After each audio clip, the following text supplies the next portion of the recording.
Good morning students. Mehta PG college की live classes में आप सभी का हार्दिक स्वागत है। जैसा कि आप मुझे जानते होंगे, शायद जान गए होंगे, मैं हिमांशु जैन। आपकी जो फिजिक्स की क्लासेज हैं बीएससी पार्ट फर्स्ट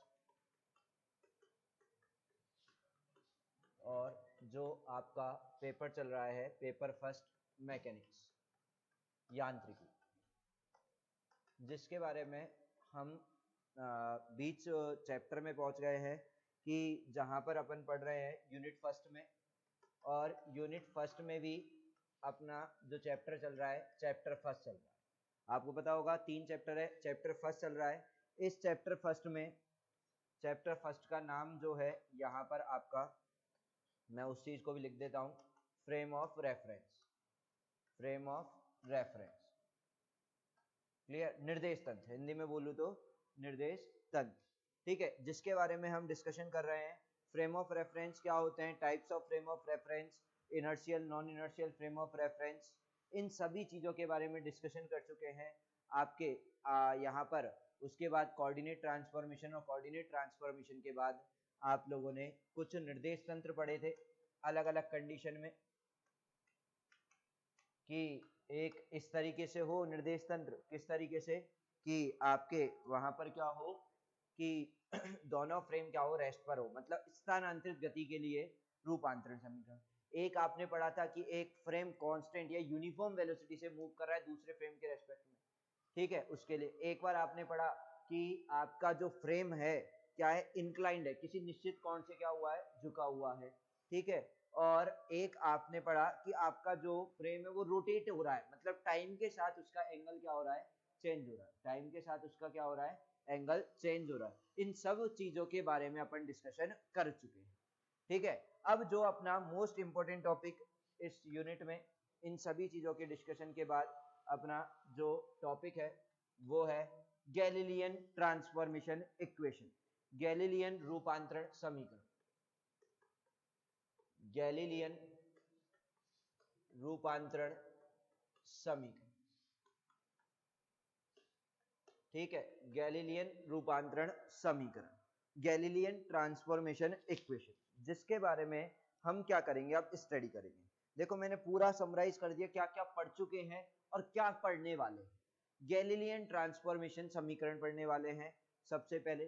तो एक चीज यहाँ यही उठता है क्वेश्चन कि भाई ये गैलीलियन रूपांतरण है क्या, गैलीलियन रूपांतरण होता क्या है, ठीक है। तो देखो क्या होता है कि आपका कोई स्टेशनरी फ्रेम है एस, रेस्ट फ्रेम मतलब स्थिर निर्देश तंत्र एस, इसमें कोई पार्टिकल है, ये जैसे मान लो पी है, इसका आपको पोजीशन कोऑर्डिनेट पता है, इसका आपको पोजीशन वेक्टर पता है या कोऑर्डिनेट्स पता है, स्थिति पता है पार्टिकल किस पोजीशन पर है, ठीक है।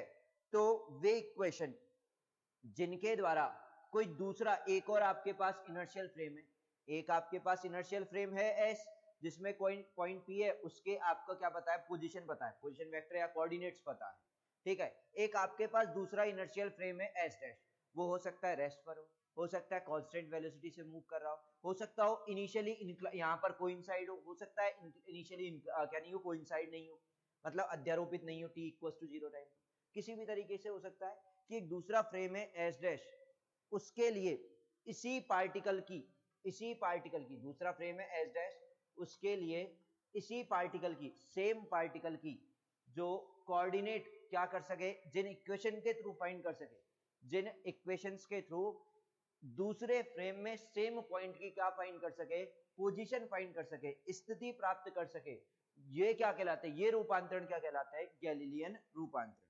कि एक फ्रेम है आपके पास, स्टेशनरी स्थिर निर्देश तंत्र है जिसमें किसी पार्टिकल पी के लिए आपके पोजीशन पता है, एक दूसरा फ्रेम है आपके पास जो जिसमें इस पॉइंट पी की क्या फाइंड करनी है, पोजीशन ही फाइंड करनी है। तो जिन इक्वेशंस का यूज करके हम उस फ्रेम, जो दूसरा फ्रेम है एस डैश मान लो, एस डैश फ्रेम में इस पॉइंट पी की क्या निकालेंगे, कोऑर्डिनेट्स निकालेंगे या पोजीशन वेक्टर निकालेंगे, उन इक्वेशंस को क्या बोलते हैं, गैलीलियन ट्रांसफॉर्मेशन इक्वेशन, उन्हें क्या बोलते हैं, गैलीलियन ट्रांसफॉर्मेशन इक्वेशन। क्लियर है? आई थिंक आप सभी लोगों को क्या हो गया होगा, क्लियर हो गया होगा गैलीलियन ट्रांसफॉर्मेशन इक्वेशन क्या होती है। मैं दूसरा इसका और बोल सकता हूं क्या, गैलीलियन ट्रांसफॉर्मेशन इक्वेशन को और क्या बोल सकता हूं कि एक इनर्शियल फ्रेम का दूसरे इनर्शियल फ्रेम के साथ रिलेशन, कि एक जड़त्वीय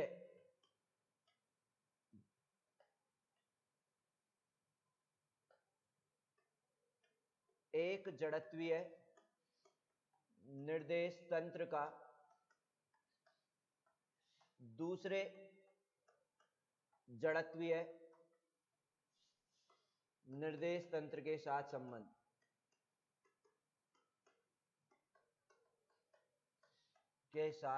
संबंध, एक जड़त्वीय निर्देश तंत्र का दूसरे जड़त्वीय निर्देश तंत्र के साथ संबंध, यही क्या है, गैलीलियन ट्रांसफॉर्मेशन है। आप डेफिनेशन बोल सकते हैं कि भाई एक जड़त्वीय निर्देश तंत्र का दूसरे जड़त्वीय निर्देश तंत्र के साथ संबंध जिन इक्वेशन के थ्रू, जिन समीकरण के थ्रू व्यक्त किया जाता है उन्हें क्या बोलते हैं, गैलीलियन रूपांतरण समीकरण। उन्हें क्या बोलते हैं, गैलीलियन रूपांतरण समीकरण। क्लियर है कि किसी स्थिर निर्देश तंत्र में किसी कण की स्थिति ज्ञात हो तो वे रूपांतरण समीकरण, वे रूपांतरण संबंध जिनके द्वारा किसी अन्य जड़त्वीय निर्देश तंत्र में उसी कण की स्थिति ज्ञात की जा सके, वो संबंध, वो रूपांतरण समीकरण क्या कहलाते हैं, आपके गैलीलियन रूपांतरण समीकरण। क्या कहलाते हैं, गैलीलियन रूपांतरण समीकरण। मैं लिखता हूं, यदि किसी स्थिर निर्देश तंत्र के सापेक्ष कण की स्थिति ज्ञात हो तो वो रूपांतरण समीकरण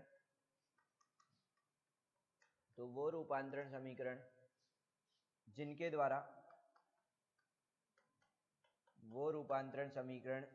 द्वारा अन्य जड़त्वीय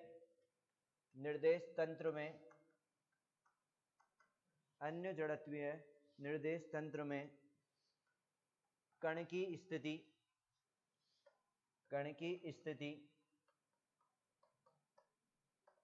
ज्ञात की जा सके, तो ये रूपांतरण समीकरण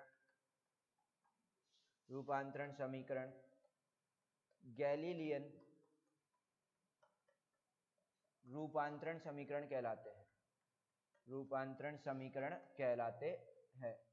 ठीक है, ये कहलाते हैं, आप लिख लेना। ठीक है, कहलाते हैं। बताओ, कोई दिक्कत है किसी को?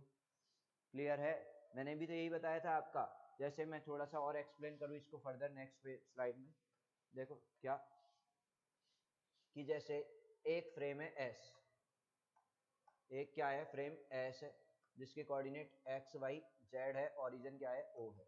एक पॉइंट है पी जिसका पोजीशन वेक्टर है आर वेक्टर। अब इस फ्रेम स्थिर निर्देश है, स्थिर है, ठीक है। अब इसमें पॉइंट ओ का, यानी पार्टिकल जो पॉइंट पी है वहां का पोजीशन वेक्टर क्या है, आर वेक्टर है।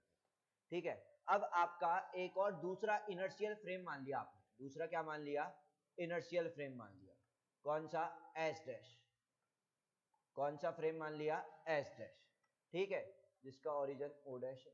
और इस फ्रेम में जिन ट्रांसफॉर्मेशन इक्वेशन के थ्रू, इस फ्रेम में जिस ट्रांसफॉर्मेशन इक्वेशन के थ्रू, जिन रूपांतरण समीकरणों के द्वारा अपने को क्या फाइंड करें, पार्टिकल का position vector r dash vector, कि आर डैश वेक्टर को वैल्यू को क्या करना, फाइंड करना। किनके थ्रू, किन समीकरणों के द्वारा फाइंड करते हैं, गैलीलियन रूपांतरण समीकरणों के द्वारा। किसके द्वारा, गैलीलियन रूपांतरण समीकरणों के द्वारा। और मान लिया ये फ्रेम v है, वेलोसिटी से, v uniform velocity, constant velocity से क्या कर रहा है, मूव कर रहा है। तो ये ट्रांसफॉर्मेशन इक्वेशन क्या कहलाती है, आपकी गैलीलियन रूपांतरण समीकरण। ये क्या कहलाते हैं, आपके गैलीलियन रूपांतरण समीकरण। क्लियर है? किसी कोई डाउट, कोई समस्या, आया है नहीं आया समझ में किसी को? कोई ऐसा है स्टूडेंट जिसको समझ में नहीं आया हो? होपफुली आ गया होगा, आई थिंक सबको समझ में। क्लियर है? ठीक है, चलो बहुत अच्छी बात है। देन ये समझ में आ गया कि भाई आर डैश वेक्टर की वैल्यू निकालनी है, मतलब दूसरे फ्रेम में उस पार्टिकल का क्या निकालना है, पोजीशन वेक्टर, जिन समीकरणों के थ्रू व्यक्त किया जाता है, जिन समीकरण के द्वारा प्रदर्शित किया जाता है, क्या कहलाता है वो आपका यहाँ पर गैलीलियन रूपांतरण समीकरण। क्या कहलाते हैं वो आपके गैलीलियन रूपांतरण समीकरण।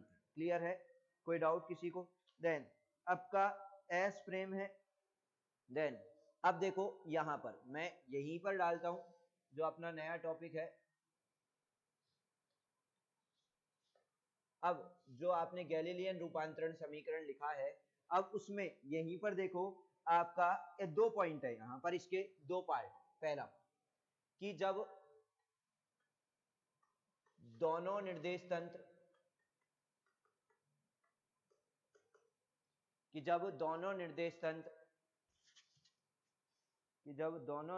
तंत्र प्रारंभ में समपाती हो, प्रारंभ में क्या हो, समपाती हो, मतलब कि जो t इक्वल्स टू 0 टाइम पर, मतलब क्या मतलब है, t equals to 0 initially very starting में दोनों फ्रेम क्या है, एक दूसरे पर कोइंसाइड है, कि मतलब s और s डैश अलग अलग फ्रेम नहीं है, s और s डैश अलग अलग फ्रेम नहीं है, एक ही फ्रेम है, दोनों क्या है, एक ही फ्रेम है, दोनों एक दूसरे के ऊपर क्या हो रहे हैं, कोइंसाइड हो रहे हैं। उस कंडीशन के लिए कि t इक्वल्स टू 0, मतलब इनिशियली प्रारंभ से, स्टार्टिंग से क्या है, दोनों फ्रेम क्या है, एक दूसरे पर कोइंसाइड है। अब उसके बाद अब जैसे जैसे टाइम बढ़ेगा, मतलब आपका जो s डैश फ्रेम है, s के रेस्पेक्ट में क्या करेगा, यूनिफॉर्म वेलोसिटी v से क्या करेगा, मूव करेगा। क्या करेगा, वेलोसिटी v से क्या करेगा, मूव करेगा। क्लियर है, कोई डाउट किसी को कि वेलोसिटी v से, uniform velocity, constant velocity v से क्या करेगा, मूव करेगा। क्लियर, कोई डाउट नहीं है? तो अब देखो इसके लिए क्या निकालना है अपने को, ट्रांसफॉर्मेशन इक्वेशन। आया नहीं आया समझ में? कि एक फ्रेम S है जिसमें कोई पॉइंट P है और जिसका पोजीशन वेक्टर OP वेक्टर क्या है, R वेक्टर है। वेयर इन S तंत्र में R वेक्टर क्या हो जाएगा, XI cap YJ cap plus ZK cap, हो जाएगा या नहीं हो जाएगा, हो जाएगा, कि आपका पोजीशन वेक्टर निकाल दिया। एक दूसरा फ्रेम है S डैश, जो इनिशियली मतलब प्रारंभ में S फ्रेम पर अध्यारोपित था, कोइंसाइड था, और लेकिन अब क्या कर रहा है, वो यूनिफॉर्म वेलोसिटी v से इस तरीके से मूव कर रहा है कि जो दोनों फ्रेम के z एक्सिस क्या रहे, पैरेलल रहे। और उस फ्रेम S डैश में जो पार्टिकल P है उसका पोजीशन वेक्टर क्या है, R डैश वेक्टर है। क्या है, R डैश वेक्टर है। क्लियर है सबको, कोई दिक्कत किसी को नहीं है? तो देखो आप सब लोगों को यहाँ पर दिख रहा होगा कि ये कहां पर, यहाँ पर मैं बनाता हूं, देखो तो ये दोनों फ्रेम के t टाइम पर, देखो t टाइम पर है, कहां पर है कहानी है पूरी, t टाइम पर, यहां लिख रहा हूं, चलो ग्रीन ग्रीन ग्रीन ब्लू, ये किस पर है कहानी, t टाइम पर, तो मैं इसको r0 वेक्टर मान लूं। अब देखो ये कितना डिस्प्लेसमेंट होगा दोनों फ्रेम्स के बीच में, o डैश वेक्टर, दोनों फ्रेम्स के बीच में t बराबर t टाइम पर कितना विस्थापन हो जाएगा, डिस्प्लेसमेंट कितना हो जाएगा, क्या हो जाएगा, डिस्टेंस बराबर क्या होता है, वेलोसिटी इनटू टाइम, क्या होता है, वेलोसिटी इनटू टाइम, और वेलोसिटी किस वेलोसिटी से मूव कर रहा है, वो v वेक्टर वेलोसिटी से, किस वेक्टर, किस वेलोसिटी से, v वेक्टर, और टाइम मान लिया कितना लगा उसे, t लगा, तो r0 वेक्टर क्या हो जाएगा, v वेक्टर t हो जाएगा या नहीं हो जाएगा, r0 वेक्टर क्या हो जाएगा, v वेक्टर t हो जाएगा या नहीं हो जाएगा, कि एक फ्रेम S है जिसमें पॉइंट P के पोजीशन वेक्टर क्या है, R वेक्टर है, एक दूसरा फ्रेम S डैश है, वो इनिशियली S फ्रेम के साथ कोइंसाइड था, अध्यारोपित था, संपाती था, जो v वेलोसिटी से, कांस्टेंट v वेलोसिटी से S फ्रेम के रेस्पेक्ट में क्या कर रहा है, मूव कर रहा है। इस फ्रेम में आपका जो पोजीशन वेक्टर है R डैश वेक्टर है, और ये जो दोनों फ्रेम के बीच में विस्थापन वेक्टर है, डिस्प्लेसमेंट वेक्टर है, क्या है, v वेक्टर t। तो अब देखो यहाँ पर ट्राइंगल, इन ट्राइंगल आपको दिख रहा है ओ डैश पी, कि ये जो ट्राइंगल दिख रहा है इसमें वेक्टर सम लगाऊंगा, यहाँ पर वेक्टर एडिशन लगाऊंगा, तो आपका क्या होगा, सब लोग जानते हैं, आप सब लोग जानते हुए क्या, कि ओपी वेक्टर किसके बराबर होता है, ओ डैश वेक्टर प्लस आपके ओ डैश पी वेक्टर के, कि ओपी वेक्टर किसके बराबर होता है, आपका ओ डैश वेक्टर प्लस ओ डैश पी वेक्टर के बराबर होता है, ओ डैश पी वेक्टर के बराबर होता है। तो देन आपको वैल्यू पता है, इसकी वैल्यू क्या होती है, r vector, o dash vector की वैल्यू क्या होती है, आर नॉट वेक्टर, इसकी वैल्यू क्या होती है, आर नॉट वेक्टर, और ओ डैश पी वेक्टर की वैल्यू क्या होती है आपको पता, एक मिनट, हाँ ठीक है, आर डैश वेक्टर। अब आप क्या निकाल लें यहाँ से, आर डैश वेक्टर, क्या निकाल लें, आर डैश वेक्टर की वैल्यू क्या होगी, r vector minus are not vector, r vector minus are not vector. क्योंकि आर नॉट वेक्टर की वैल्यू क्या है, बी वेक्टर टी है, क्योंकि आर नॉट वेक्टर की वैल्यू क्या है, बी वेक्टर टी है, तो मैं इसको क्या करूंगा, सब्स्टिट्यूट करूंगा, क्या करूंगा, सब्स्टिट्यूट करूंगा कि आर डैश वेक्टर क्या हो जाएगा, r not vector minus b vector t हो जाएगा या नहीं हो जाएगा, हो जाएगा या नहीं हो जाएगा, बताओ कोई दिक्कत। ये क्या हो गया कि एस डैश फ्रेम में जो position vector r dash vector है उसका क्या हो जाएगा, ट्रांसफॉर्मेशन हो जाएगा, गैलीलियन रूपांतरण हो जाएगा कि तंत्र एस डैश में, कि तंत्र एस डैश में, तंत्र एस डैश में कण के स्थिति सदिश का गैलीलियन रूपांतरण है, गैलीलियन रूपांतरण है, यह समीकरण तंत्र एस में, एस डैश में कण के स्थिति सदिश का गैलीलियन रूपांतरण है। बताओ कोई दिक्कत किसी को, गैलीलियन रूपांतरण समीकरण कहलाता है किसका, पोजीशन वेक्टर का, किसका, पोजीशन वेक्टर का, स्थिति सदिश का। बताओ कोई डाउट किसी को, किसी को कोई समस्या, आया है नहीं आया समझ में सबको, आया नहीं आया, आ गया। अब देखो जो आपका फ्रेम एस डैश था, पीछे आपको सामने यहां पर दिख रहा है कि आपका जो फ्रेम एस डैश था वो v वेलोसिटी से मूव कर रहा है, लेकिन मूव तो 3 डायमेंशन में कर रहा है, तो इस v वेक्टर को क्या लिख सकता हूं मैं, यहां पर देखो तंत्र एस डैश में v वेक्टर को मैं क्या लिख सकता हूं, हाँ देखो एक्स वाई जेड एक्सिस के अकॉर्ड मूव कर रहा है, तो देन क्या हो जाएगा, v x dash i, v x I cap, we Y J cap और वी जेड के कैप हो जाएगा या नहीं हो जाएगा, हो जाएगा या नहीं हो जाएगा, हो जाएगा। और आप सब लोग जानते हैं कि आर डैश वेक्टर क्या होगा, क्या होगा भाई, आर डैश वेक्टर की वैल्यू कि एक्स डैश आई कैप, वाई डैश जे कैप और जेड डैश के कैप। और आर वेक्टर की तो आपने पहले भी लिखा था और दोबारा लिख रहा हूं, एक्स आई कैप, वाई जे कैप और जेड के कैप हो जाएगा या नहीं हो जाएगा। ये सारी वैल्यूज को आप क्या कर दें, सब्स्टिट्यूट कर दें। एक मिनट एक मिनट, कुछ गड़बड़ हो गई है मेरे को लग रहा है, ये आर वेक्टर है ना कि आर नोट वेक्टर है, यहाँ ये देखो क्या गड़बड़ हुई है,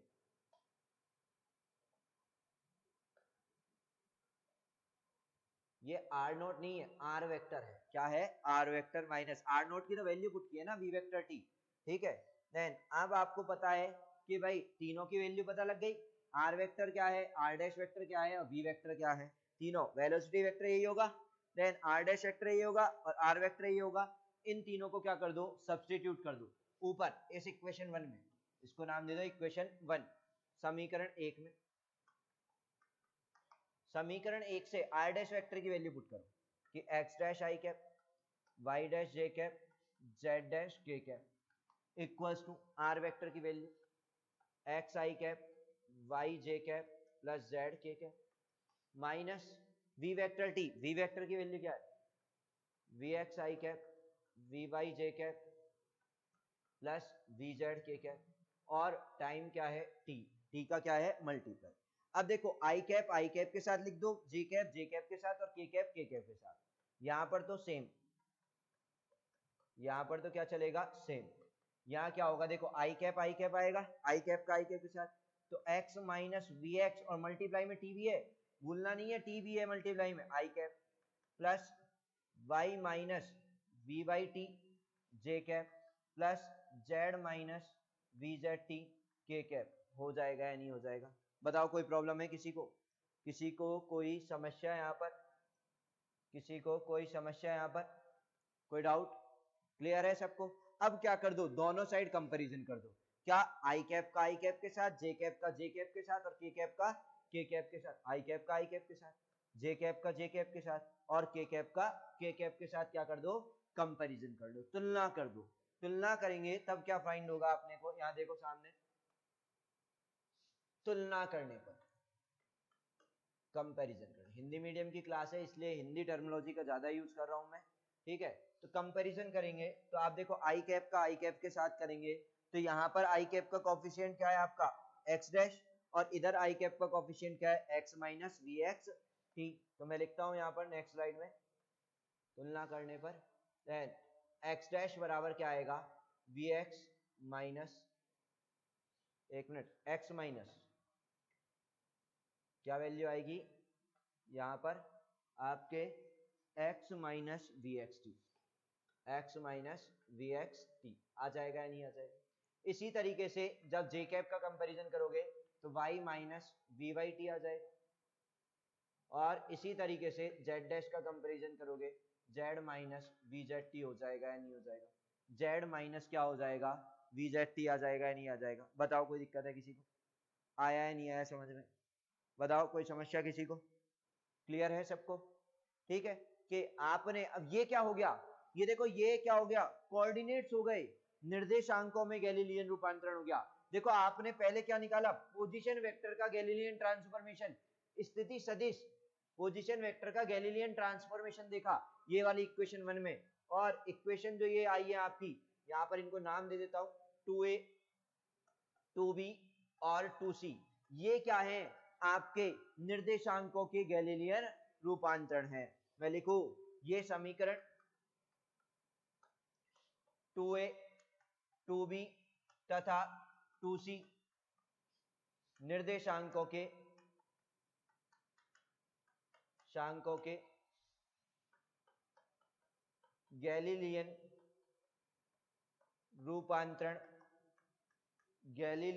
रूपांतरण समीकरण कहलाते हैं।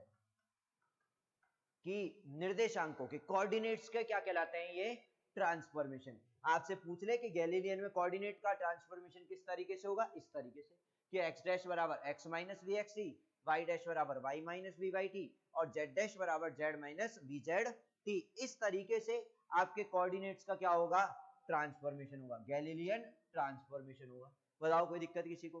देन आपने पहले पोजीशन वेक्टर का ट्रांसफॉर्मेशन निकाला, फिर आपने किसका निकाल दिया कोऑर्डिनेट्स का क्या कर दिया ट्रांसफॉर्मेशन निकाल दिया, किसका कोऑर्डिनेट्स का क्या कर दिया ट्रांसफॉर्मेशन।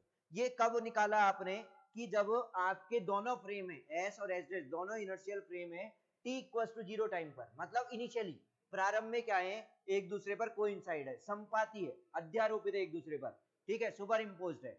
अब ये केस में तो निकाल लिया, यदि इसका क्या हो एक और केस सेकंड, जैसे आपको याद होगा फर्स्ट मैंने लिखा था यहाँ पर, ये देखो यहाँ पर ये फर्स्ट लिखा है मैंने कि जब दोनों निर्देश तंत्र प्रारंभ में संपाती हो, लेकिन ऐसा हो कि संपाती नहीं हो तब क्या होगा कि भाई संपाती नहीं हो, उस कंडीशन में क्या होगा। तो देखो यहां पर मैं करता हूं,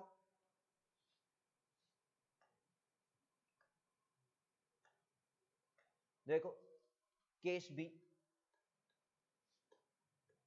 कि जब दोनों निर्देश तंत्र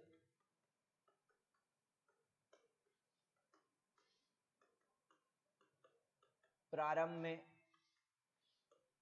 संपाती नहीं हो, जब दोनों निर्देश तंत्र प्रारंभ में संपाती नहीं हो, कि जब दोनों निर्देश तंत्र प्रारंभ में क्या नहीं हो संपाती नहीं हो। बताओ कोई दिक्कत, ठीक है। यहां पर इस कंडीशन में क्या होगा, देखो इस कंडीशन में जानने के लिए एक मिनट में पानी पी लेता हूं।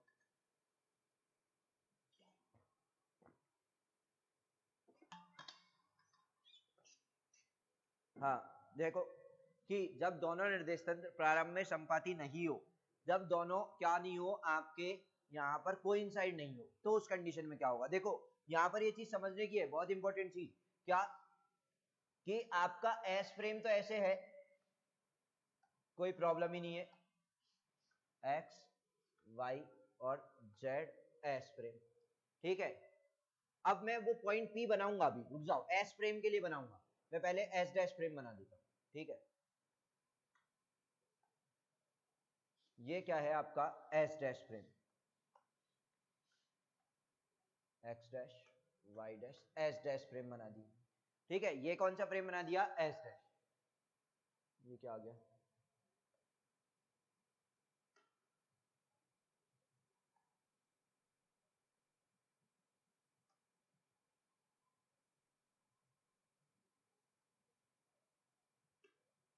ठीक है।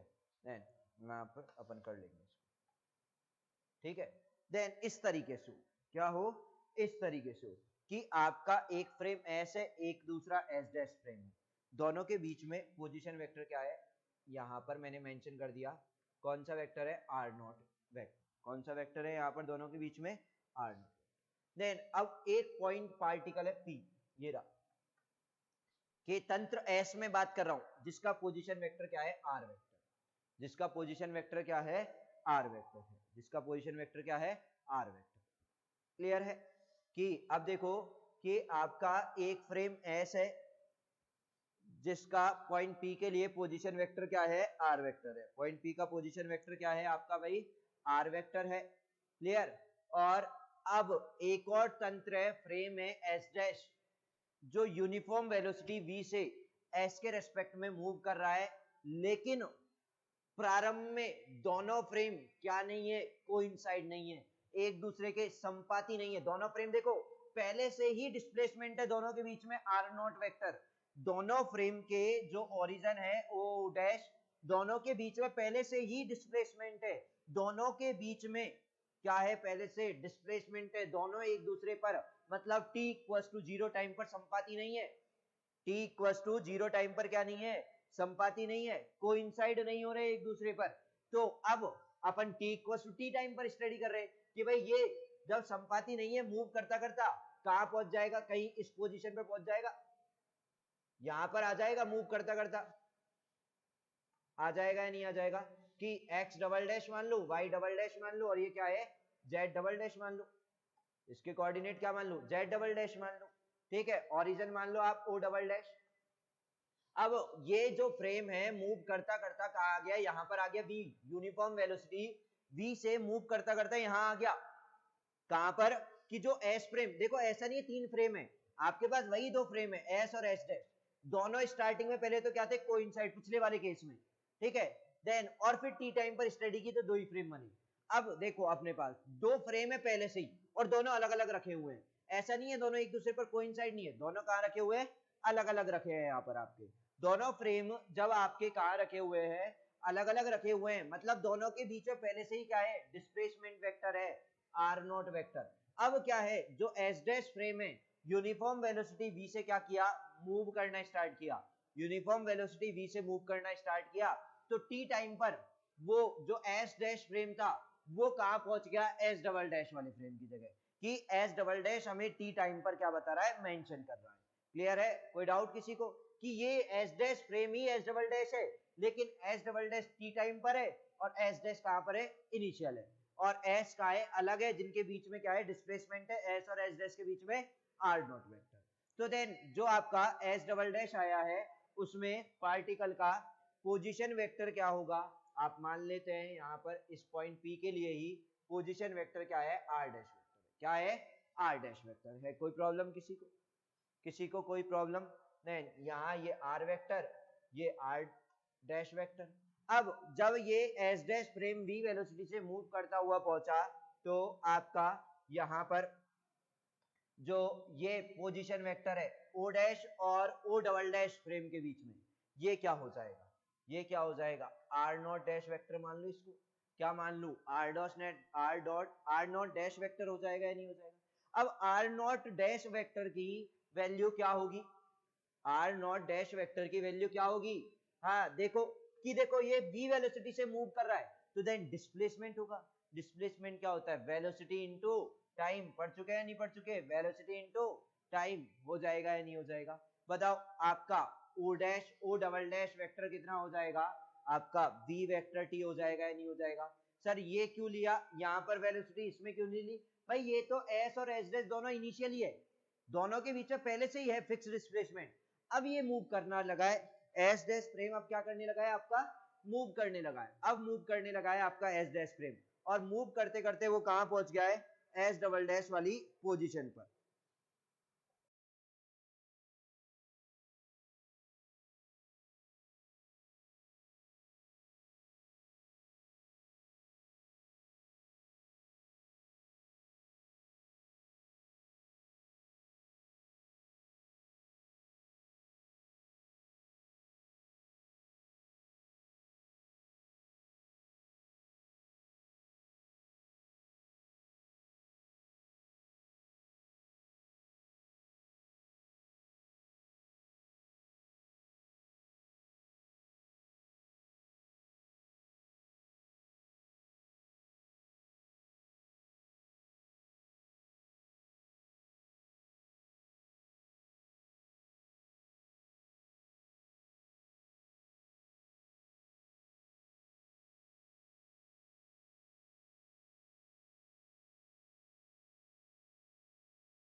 हाँ, तो देखे आपका क्या था कि भाई यहां पर ये पहले से ही डिस्प्लेसमेंट है आपका आर नॉट वेक्टर, लेकिन अब जो एस डैश फ्रेम है वी वेलोसिटी से मूव किया तब इसका डिस्प्लेसमेंट क्या होगा, वी वेक्टर आर टी होगा या नहीं होगा, वी वेक्टर टी होगा या नहीं होगा। आया समझ में कि भाई आपके एस और एस डैश कोइंसाइड नहीं है, तो देन आपका जब s dash frame v velocity से मूव करना स्टार्ट किया तो कहां पहुंच गया, टी प्राइम पर, एस डबल डैश वाली पोजीशन पर। तो देन आपके एस डैश फ्रेम का जो ओरिजिन है ओ डैश और एस डबल डैश का जो ओरिजिन है ओ डबल डैश, उन दोनों के बीच में जो वेलोसिटी वेक्टर, वो क्या नाम है आपका, पोजीशन वेक्टर, डिस्प्लेसमेंट वेक्टर, वो क्या है, वी वेक्टर टी है। क्लियर है, कोई डाउट किसी को नहीं है। अब मैं क्या लगाऊं, ट्राइंगल आपका ओ, ओ डबल डैश और पी का क्या करूं, यूज करूं या नहीं करूं।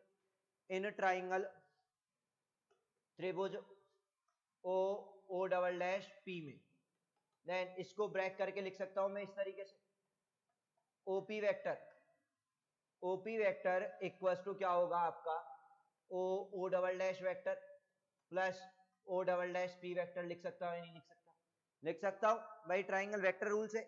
यहां पर आपका ओपी वेक्टर, मैं ओ डबल डैश वेक्टर को ये भी लिख सकता हूं, ओ डैश वेक्टर प्लस ओ dash O double dash vector.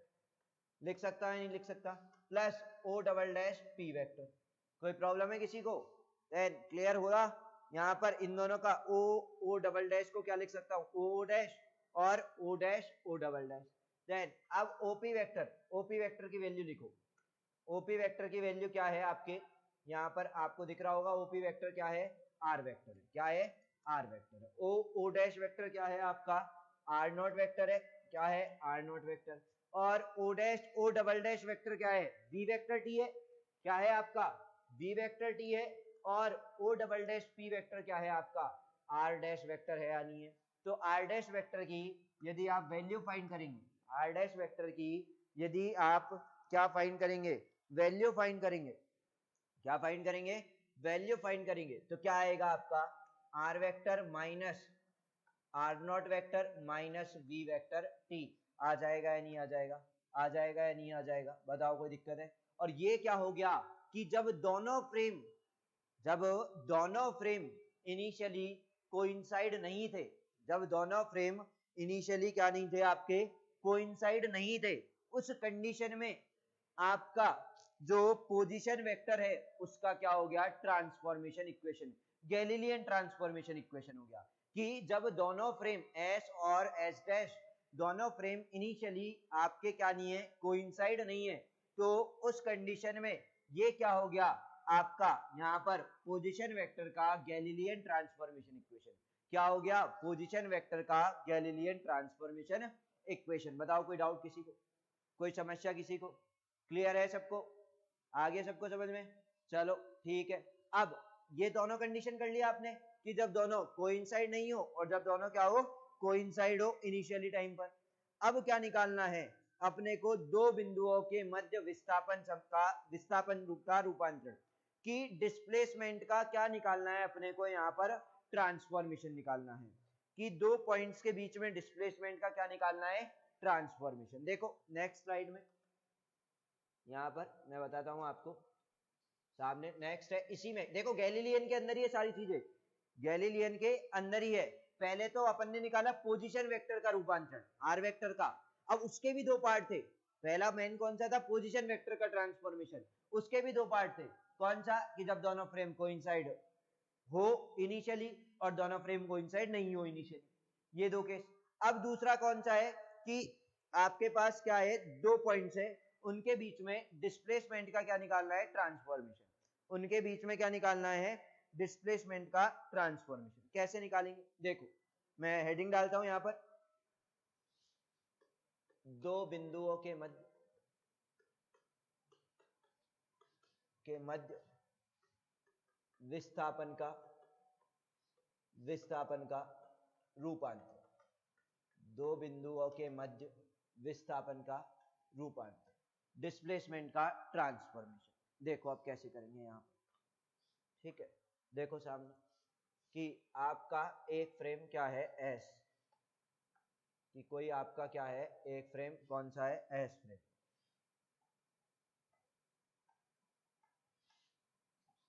ये रहा आपका एक फ्रेम क्या है, एस फ्रेम है, ठीक है, जिसका ओरिजिन ओ है। अब इस एस फ्रेम के लिए दो पॉइंट है, एक पॉइंट पी है और एक पॉइंट सा एक कौन सा पॉइंट है, क्यू पॉइंट है। कि फ्रेम एस के लिए आपके दो पॉइंट डिफाइन है, एक तो पी पॉइंट और एक कौन सा point, Q point. P point का जो पोजीशन वेक्टर है r1 वेक्टर है और क्यू पॉइंट का पोजीशन वेक्टर क्या है, r2 वेक्टर है। पी पॉइंट का पोजीशन वेक्टर क्या है, r1 वेक्टर है, मतलब ओपी वेक्टर बराबर r1 वेक्टर, और क्यू पॉइंट का जो पोजीशन वेक्टर है वो क्या है आपका, OQ वेक्टर बराबर r2 वेक्टर है। क्या है, r2 वेक्टर है। क्लियर। और यहाँ पर आपके देखो ये इस तरीके से मूव कर रहा है, तो देन दोनों पॉइंट्स के बीच में डिस्प्लेसमेंट क्या होगा, दोनों पॉइंट के बीच में डिस्प्लेसमेंट यही हो जाएगा। मैं इसको डी डैश वेक्टर मेंशन करूं, डी वेक्टर मेंशन कर दूं, क्या मैं मेंशन कर दिया, डी वेक्टर। एस फ्रेम में ये कहानी है कि एस फ्रेम के लिए क्या है, ये सारी आपकी क्या है कहानी। क्लियर। कि एस फ्रेम में दो पॉइंट है पी और क्यू, उनका पोजीशन वेक्टर क्या है आपके पास r1 वेक्टर, और क्यू पॉइंट का पोजीशन वेक्टर क्या है आपका r2 वेक्टर, और जो दोनों पॉइंट के बीच में जो डिस्प्लेसमेंट वेक्टर है वो क्या है, डी वेक्टर। क्या है, डी वेक्टर है। तो देन आप यहां से तंत्र एस में बिंदुओं के बीच में डिस्प्लेसमेंट कितना हो गया, मैं क्या लिख सकता हूं, तंत्र, मैं लिखता हूं एक बार, तंत्र एस में P तथा Q बिंदुओं के मध्य विस्थापन क्या हो जाएगा भाई, विस्थापन सदिश कैसे निकालोगे, ट्राइंगल OPQ में वेक्टर एडिशन लगाओ, क्या OP vector plus PQ vector equals to क्या हो जाएगा, OQ हो जाएगा या नहीं हो जाएगा, कि आपका OP vector plus PQ vector बराबर OQ वेक्टर हो जाएगा या नहीं हो जाएगा। PQ वेक्टर निकालना है, देन आपका OP वेक्टर की वैल्यू पुट कर दो, R1 वेक्टर प्लस PQ मान लिया आपने डिस्प्लेसमेंट है डी वेक्टर, और OQ क्या है, R2 वेक्टर। तो डिस्प्लेसमेंट आपका PQ वेक्टर क्या आ जाएगा, R2 vector minus R1 vector आ जाएगा या नहीं आ जाएगा। ये तंत्र एस में क्या हो गया आपका, डिस्प्लेसमेंट वेक्टर ये आया। तंत्र एस में विस्थापन सदिश दो पॉइंट्स के बीच में डिस्प्लेसमेंट वेक्टर क्या आया, जो आपके सामने दिख रहा है R2 vector minus R1 vector. ठीक है। देन अपने को पता है गैलीलियन ट्रांसफॉर्मेशन में एक फ्रेम की स्टडी नहीं करते, क्योंकि अपन चेक करते हैं कि दूसरे फ्रेम में भी ऐसा हो रहा है या नहीं हो रहा। अपन क्या चेक करते हैं यहां से कि दूसरे फ्रेम में ये कहानी हो रही है या नहीं हो रही। दूसरे फ्रेम में भी क्या करते हैं अपन, इसको चेक करेंगे। क्लियर। तो दूसरे फ्रेम में किस तरीके से चेक करेंगे, देखो आपका एक दूसरा फ्रेम मान लो, यहां पर मैं मान रहा हूं एक दूसरा फ्रेम है, ये रहा, क्या है आपका एक और दूसरा फ्रेम है यहां पर आपके। देन सेकंड फ्रेम में आपका जो पॉइंट P है ये एस डैश फ्रेम है, पॉइंट P का पोजीशन वेक्टर ये रहा और पॉइंट Q का पोजीशन वेक्टर ये रहा। आपको सोच रहे होंगे इसके अंदर ही बना है, भाई बाहर भी बना सकता हूं इसको, मेरे को कोई दिक्कत नहीं है, आप बाहर बना लो इसको। देन ये जैसे मैंने यहां बनाया ना पॉइंट O डैश, कि भाई सर आपने अंदर ही क्यों बना दिया, मैंने ये अंदर ही क्यों बना दिया, ऐसा कुछ नहीं है, आप इसको बाहर भी बना सकते हैं। Then O dash P vector और O डैश Q वेक्टर की पॉइंट P है, तंत्र फ्रेम S डैश है कोई एक क्या है आपके पास, फ्रेम S डैश है, और उस S डैश फ्रेम में पॉइंट P और पॉइंट Q है सेम पॉइंट, तो उनका पोजीशन वेक्टर क्या है, उनका पोजीशन वेक्टर क्या है, मान लिया OP vector O dash P का R1 डैश वेक्टर और O डैश Q का क्या है R2 डैश वेक्टर। क्या है position vector, R1 dash vector और R2 डैश वेक्टर, इस तरीके से। ठीक है। तो देन डिस्प्लेसमेंट तो वही होगा क्योंकि पॉइंट वही है P और Q। डिस्प्लेसमेंट क्या होगा, वही क्या होगा आपका, इसी के ऊपर मेंशन कर देता हूं, ब्लू के ऊपर ग्रीन वाला डी वेक्टर। तो इसमें मान लिया क्या है एस डैश फ्रेम में डी डैश वेक्टर, क्या मान लिया एस डैश फ्रेम में डी डैश वेक्टर डिस्प्लेसमेंट। बताओ कोई दिक्कत है, कि एक दूसरा फ्रेम लिया एस डैश जिसमें क्या है कि पॉइंट P और Q वही है, तो ओरिजिन से तंत्र एस डैश के ओरिजिन O डैश से पॉइंट P का जो पोजीशन वेक्टर है r1 dash vector, point Q का जो पोजीशन वेक्टर है कितना है r2 डैश वेक्टर। क्लियर? तो देन इनके बीच में भी आपका जो डिस्प्लेसमेंट वेक्टर है d डैश वेक्टर, वो r2 dash vector minus r1 dash होता है या नहीं, ये चीज हमें प्रूफ करनी है। मैंने कहा ना कि भाई गैलीलियन में इनवेरिएंस प्रूफ करना होता है, मतलब एक फ्रेम में जो चीज हो रहा है इनर्शियल फ्रेम में, हमें ये चेक करनी होती है क्या दूसरे इनर्शियल फ्रेम में भी सेम चीज हो रही है क्या नहीं हो रही, यानी दूसरे इनर्शियल फ्रेम में डी डैश वेक्टर की वैल्यू क्या आ रही है, ऐसे आ रही है या नहीं आ रही, मतलब R dash vector minus r2 dash vector minus r1 dash vector आ रहा है या नहीं आ रहा, ये चीज अपने को क्या करनी है, चेक करनी है। तो अब इस चीज को तंत्र एस डैश में किस तरीके से प्रूफ करेंगे, तो देखो फ्रेम एस डैश में प्रूफ करने के लिए अपन क्या करेंगे, यहां पर एस डैश में प्रूफ करने के लिए कि गैलीलियन ट्रांसफॉर्मेशन इक्वेशन यूज करेंगे, कि पोजीशन की गैलीलियन ट्रांसफॉर्मेशन इक्वेशन की स्थिति सदिश के लिए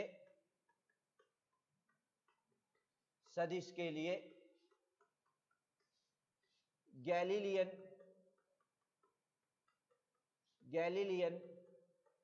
रूपांतरण समीकरण से, स्थिति सदिश के लिए गैलीलियन रूपांतरण समीकरण से। तो देन स्थिति सदिश के लिए गैलीलियन रूपांतरण समीकरण आप लोगों ने अभी थोड़ी देर पहले ही फाइंड किया था कि r डैश वेक्टर क्या होता है आपका, r vector minus v vector t होता है नहीं होता, कि r डैश वेक्टर बराबर r vector minus v vector t होता है नहीं होता, यही तो गैलीलियन ट्रांसफॉर्मेशन इक्वेशन है। अरे भाई यही तो गैलीलियन ट्रांसफॉर्मेशन इक्वेशन है पोजीशन के लिए, यही है। अब देखो अब इसका क्या होगा फिर, देन यहां इक्वेशन 1 डाल रहा हूं, इसको क्या डाल रहा हूं, इक्वेशन 1 तंत्र एस में डिस्प्लेसमेंट वेक्टर। अपन क्या फाइंड करेंगे, यहां से देखो कि यहां से यदि मैं r वेक्टर निकालूं, क्या निकालूं, r वेक्टर, क्या हो जाएगा, r dash vector plus v vector t, हो जाएगा या नहीं हो जाएगा, हो जाएगा। तो देन मैं यदि r1 डैश के r1 वेक्टर के लिए लिखूं, r1 वेक्टर के लिए तो क्या आ जाएगा, r1 dash plus v vector t, क्योंकि v तो क्या है आपका कांस्टेंट है, यूनिफॉर्म है, तो सेम ही रहेगा या नहीं रहेगा। और इसी तरीके से r2 वेक्टर क्या हो जाएगा, r2 dash plus v vector t हो जाएगा या नहीं हो जाएगा, r2 dash plus v vector t हो जाएगा नहीं हो जाएगा। इन जो दोनों इक्वेशन है 2a और 2b, इन दोनों इक्वेशन को कहां पुट कर दो, समीकरण 1 में, कि समीकरण 1 में 2a तथा 2b से मान रखने पर, समीकरण 1 में 2a तथा 2b से क्या रखने पर, मान रखने पर। तो एक क्या था, d वेक्टर, 1 क्या था आपका d वेक्टर, क्या है r2 vector minus r1 vector, तो रखो वैल्यू, आप पुट करें यहां पर सामने, तो d वेक्टर क्या आएगा, r2 वेक्टर की वैल्यू क्या है, r2 dash vector plus v vector t minus r1 vector की वैल्यू क्या है, r1 dash vector plus v vector t। Clear? Then अब क्या करो, इनको सॉल्व करो, तो d वेक्टर क्या आएगा, r2 डैश वेक्टर प्लस, अरे ये लाइन गलत ड्रॉ हो गई है, यहां पर आप ऐसा ना सोचें कि क्या कर लिया सर ने, ये देखो मैं हटा देता हूं जितना हट जाता है।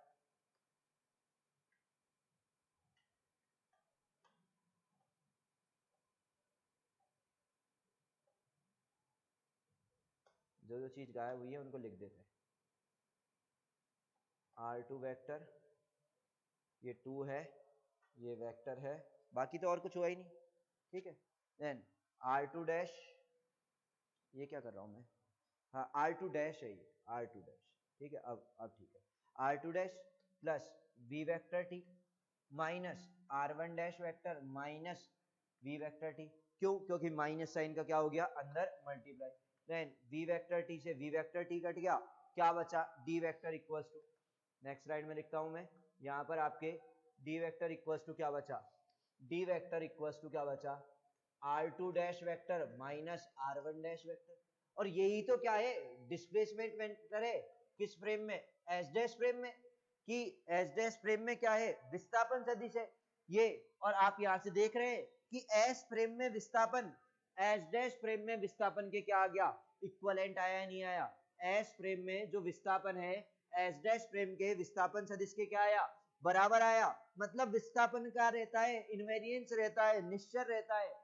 मतलब गैलीलियन रूपांतरण के अंदर दो बिंदुओं के मध्य विस्थापन सदिश क्या कहलाता है, आपका गैलीलियन इनवेरिएंट रहता है। गैलीलियन क्या रहता है, निश्चर रहता है। क्लियर। तो देन आप यहां से लिख सकते हैं अतः गैलीलियन रूपांतरण में, अतः गैलीलियन रूपांतरण में दो बिंदुओं के मध्य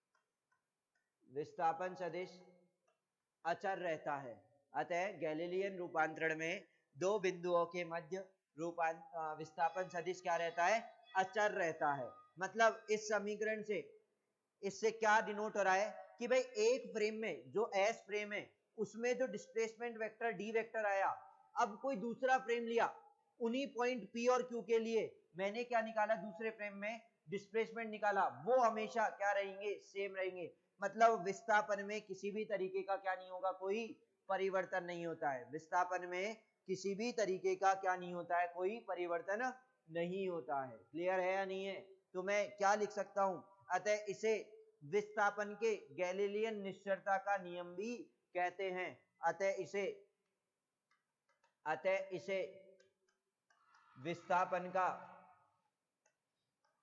विस्थापन का गैलीलियन निश्चरता का नियम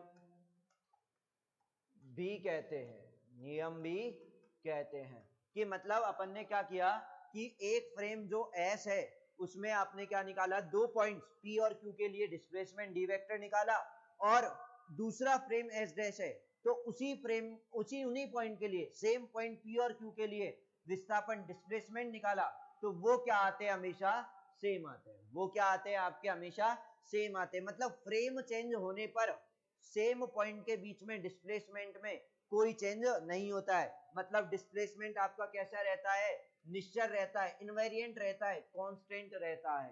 क्लियर है। कोई डाउट किसी को। देन इसे बोलते हैं विस्थापन की गैलीलियन निश्चरता का नियम। क्लियर। कोई डाउट यहां तक आपको किसी को। तो आज तो हम इतना ही करेंगे, बाकी चीजें करेंगे आपके नेक्स्ट लेक्चर में। Okay, thank you.